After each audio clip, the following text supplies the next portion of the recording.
Hello everyone, स्वागत है आपका लर्न विद फन पे। इस वीडियो में हम अपना पहला स्टेप लेने वाले हैं एक HTML प्रोग्राम को लिखने के लिए। तो वो पहला स्टेप क्या होगा, चलिए देखते हैं। तो वो पहला स्टेप है हमारा टेक्स्ट एडिटर। हमें टेक्स्ट एडिटर को इंस्टॉल करना होगा ताकि हम एक परफेक्ट एनवायरनमेंट क्रिएट कर सकें कोडिंग करने के लिए। पर टेक्स्ट एडिटर होता क्या है?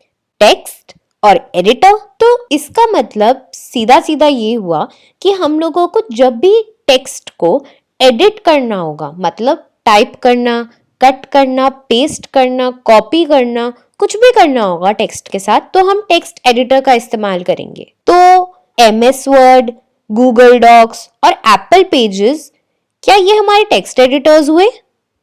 नहीं नहीं नहीं नहीं नहीं। जो एप्पल पेजेस, गूगल डॉक्स और MS वर्ड है, ये हमारे वर्ड प्रोसेसर्स कहलाते हैं। और वर्ड प्रोसेसर्स और टेक्स्ट एडिटर्स के अंदर बहुत बड़ा डिफरेंस है। जितना डिफरेंस सोन पापड़ी और काजू कतली के अंदर है ना, उतना बड़ा डिफरेंस नहीं समझ आया? जितना बड़ा डिफरेंस आपकी वेज बिरयानी और नॉन वेज बिरयानी के अंदर होता है ना, उतना बड़ा डिफरेंस है। तो चलिए देखते हैं कि ये डिफरेंस है कहाँ। तो जो टेक्स्ट एडिटर होता है वो भी हमारी टेक्स्ट को लिखने के लिए और एडिट करने के लिए काम आता है। तो हम टेक्स्ट को टाइप कर सकते हैं, उसको कट कर सकते हैं, कॉपी कर सकते हैं, पेस्ट कर सकते हैं, पर हम उसे फॉर्मेट नहीं कर सकते। फॉर्मेट का मतलब क्या हुआ कि हम लोग उसको सुंदर नहीं बना सकते हैं। जैसे MS वर्ड के अंदर आपने देखा होगा, हम लोग कई बारी टेक्स्ट को या जो कुछ भी लिखा हुआ होता है उसको हम अंडरलाइन कर सकते हैं, उसको बोल्ड कर सकते हैं। इवन जो उसका फॉन्ट होता है, जैसे टाइम्स न्यू रोमन फॉन्ट है, तो आप उसको कोई और फॉन्ट के अंदर भी चेंज कर सकते हो।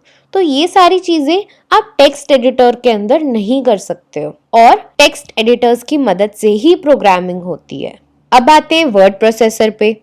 वर्ड प्रोसेसर भी टेक्स्ट लिखने के लिए ही काम आता है, पर उसके अंदर फॉर्मेटिंग हो सकती है। जैसे हम बोल्ड कर सकते हैं, इटैलिक कर सकते हैं, फॉन्ट चेंज कर सकते हैं, हमारे पास बहुत सारे ऑप्शन होते हैं। तो क्या वर्ड प्रोसेसर पे हम लोग सेम कोड नहीं लिख सकते जो टेक्स्ट एडिटर में लिखेंगे? हाँ, जरूर।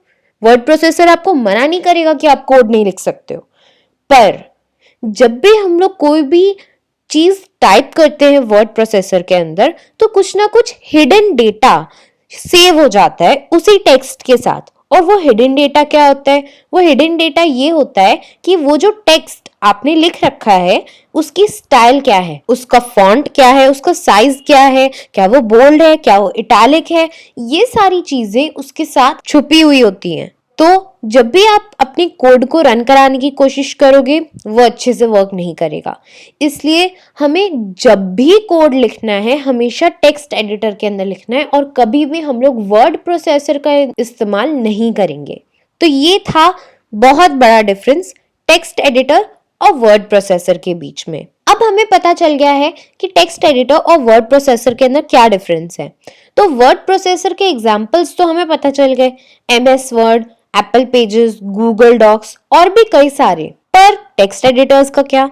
तो बहुत सारे टेक्स्ट एडिटर्स अवेलेबल होते हैं। उसमें से 2 टेक्स्ट एडिटर्स के एग्जाम्पल हैं, विजुअल स्टूडियो कोड और एटम। ये सबसे ज्यादा इस्तेमाल होते हैं, इसलिए मैंने इन दोनों को यूज करा है यहाँ पे दिखाने के लिए।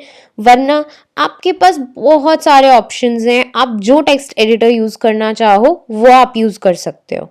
मैं फिलहाल विजुअल स्टूडियो कोड का इस्तेमाल करूंगी। आपका मन करे तो आप विजुअल स्टूडियो कोड को ही इस्तेमाल कर सकते हैं, पर अगर आप एटम के साथ ज्यादा कंफर्टेबल हैं तो आप एटम पे भी काम कर सकते हैं। तो अब जब हमने टेक्स्ट एडिटर होता क्या है, कौन कौन से टेक्स्ट एडिटर्स होते हैं, और टेक्स्ट एडिटर और वर्ड प्रोसेसर के बीच में इतना बड़ा जो डिफरेंस है वो जान के अपनी कोडिंग जर्नी के अंदर एक स्टेप आगे ले ही लिया है, तो अब एक और स्टेप आगे ले लेते हैं। चलिए अब टेक्स्ट एडिटर को भी इंस्टॉल कर लेते हैं। तो दोस्तों, अब हमारा काम है VS कोड को इंस्टॉल करना। उसके लिए हम लोग जाएंगे गूगल पे।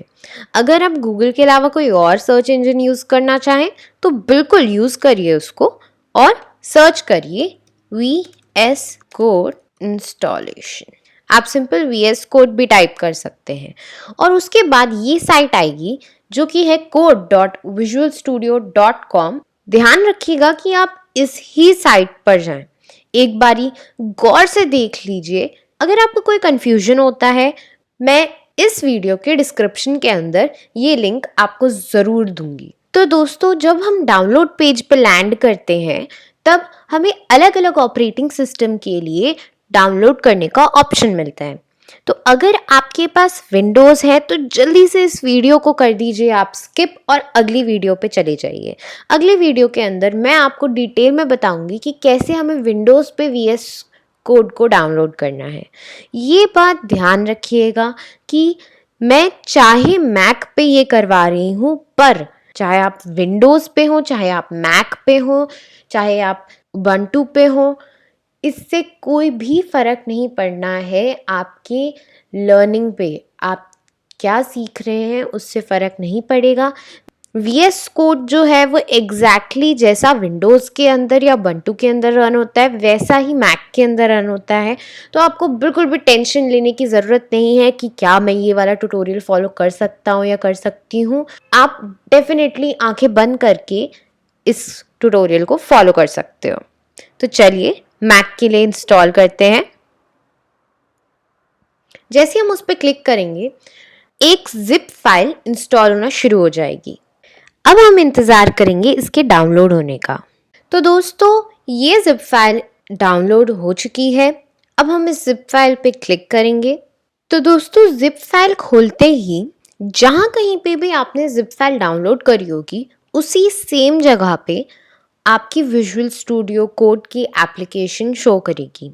अब हम ये नहीं चाहते हैं कि जब भी हम लोग VS कोड खोलें तो वो हमें डाउनलोड्स फोल्डर या जहाँ कहीं पे भी आपने इसकी जिप फाइल इंस्टॉल करी है वहाँ पे मिले। तो हम लोग क्या करेंगे, हम इसको ड्रैग करके यहाँ लेफ्ट में जो एप्लीकेशंस का वो है, इधर हम लोग इसको छोड़ देंगे।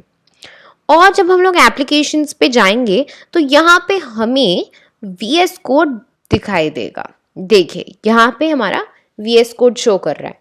तो अब जब हम लोग लॉन्च पैड पे जाएंगे तो यहाँ पे VS कोड हमें दिख जाएगा और हम लोग अब से यहीं पे आके VS कोड को रन करेंगे। तो दोस्तों, ये था VS कोड का इंस्टॉलेशन मैक के लिए। Thank you so much for watching. Like, share, and subscribe to Learn with Fun. Keep learning, keep growing, and I will see you in the next video. Till then, bye bye.